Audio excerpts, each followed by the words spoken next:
Straight away, you're probably thinking, where this microphone, how much technology they've actually got, how does it sound? Once it's out, it's really hard to get it to go back in. All right, today we are looking at the brand new accessory from Insta360, the Mic Air. This pairs perfectly with the new X5 360 action camera. First thing to note, the camera, the microphone, everything was purchased by me. The camera was bought from JB Hi-Fi for $929. The Mic Air was bought online at Insta360 for 89 Australian dollars plus shipping. So everything I talk about, everything I show you is my opinion.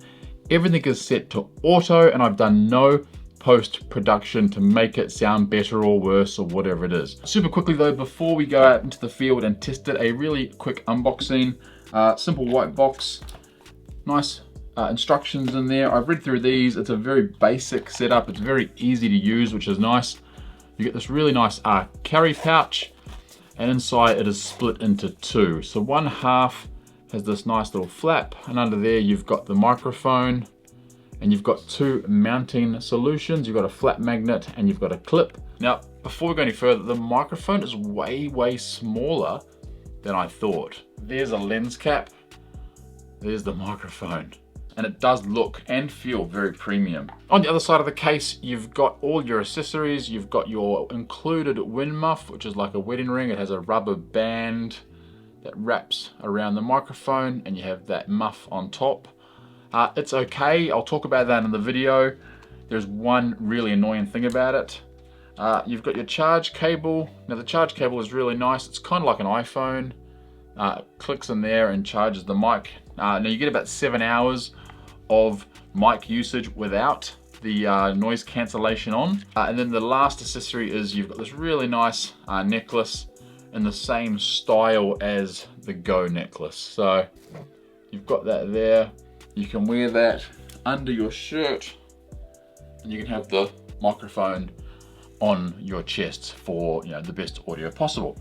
Right, that's what you get in the box. Now, as far as the performance, it connects via Bluetooth. You go into the X5 menu, swipe across two menus, choose Bluetooth, it searches, and it connects really simply. Once it's connected, it gives you some basic instructions on how to utilize the button combo to start recording, stop recording, take a photo, activate noise cancellation, and so on. You press confirm and you're away and running. The next time you turn the microphone on, it takes around 6-7 seconds and it connects.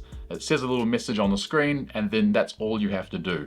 When you turn the microphone on, noise cancellation always defaults to off unless you double click and turn it on. Now to set the bar, the first test we did was with the built-in microphone of the X5 with nothing connected, and the audio came out pretty good. Take a listen. Let's remind ourselves what the built-in microphone sounds like on the Insta360 X5.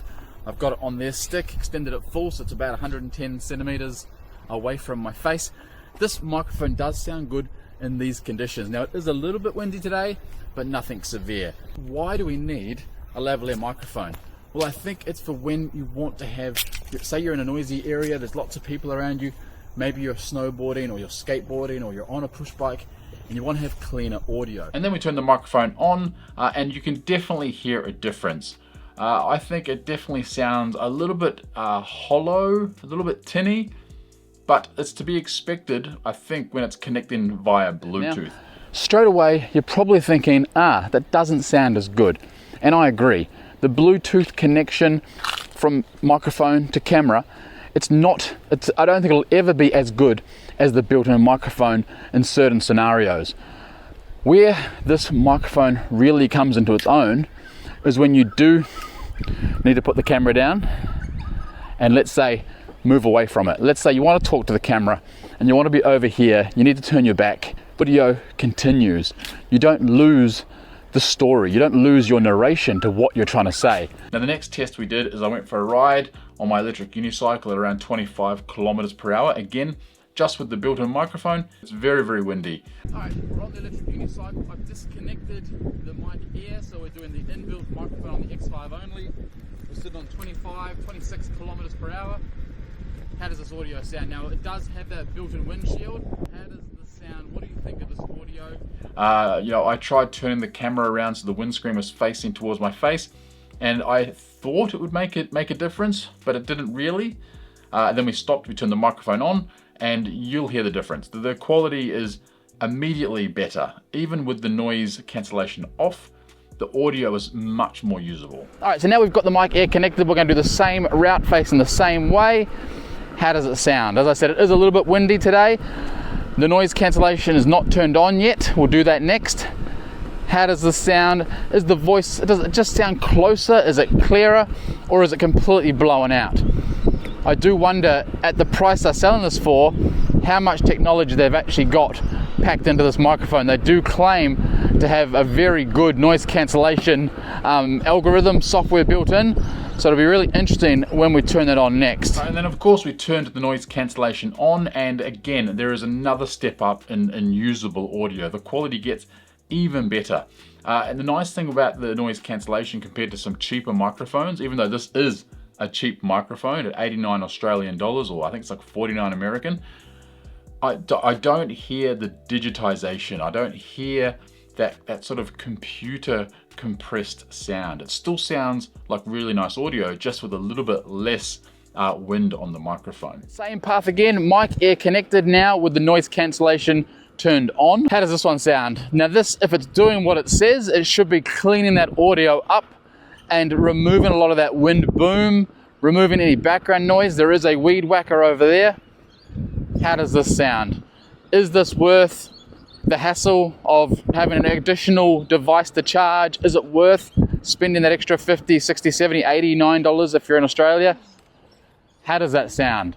I really do think there's a place for this accessory, especially in action sports, you know? And then the last test we did, we turned off the noise cancellation and we put on the included wind muff, this little thing here. Now, I do say in the video that annoys me a little bit. This pulls off. I don't want to take it off again. This pulls off really easy, and once it's off, it's a nightmare to get back on. I had to sit there with a really sharp knife and force the edges of that rubber lip back around that. So when you get this, don't pull that off. But the audio sounds fantastic. Off, but the included wind muff on. Same path, same windy conditions. How does this sound? While we're riding down here, I will tell you one thing. The wind muff is not my favorite accessory. It's the most necessary one for me personally. Unfortunately, the way they've designed this, the wind muff is only held on by a very little rubber lip, and it pops out really easy. So if you get this, don't pull it out, because once it's out, it's really hard to get it to go back in. But how does it sound? Does that wind muff make much difference on the mic air? How does it sound? Is the quality there? And does it replace the need for the noise cancellation? I think this is where it's at for the mic air. Wind muff on, noise cancellation off, and it's a really nice sounding audio. But again, it really does blow my mind for that price. I think it's a really great price for the microphone. It gives good usable audio. You can tell so much more of a story now with the Insta360 X5. So that's the mic air connected to the Insta360 X5, but what do you think? I think it is a nice extra accessory to have in the camera bag. Is it necessary? I think if you're doing action sports, cycling, electric skateboarding, electric unicycling, anything where you're gonna have wind, I think, and you wanna talk, you wanna be able to narrate or tell a story or get a message across, I think it is necessary. The audio going over Bluetooth is good. It's not superb, but it's definitely better than not having it at all. Any other tests you wanna see from me, again, I've paid for my camera, I've paid for the microphone, all these opinions are my own. Comment below, let me know what you wanna see, and if you like this type of content, make sure you give it a thumbs up, hit the subscribe button, and we'll see you on the next video. Scott.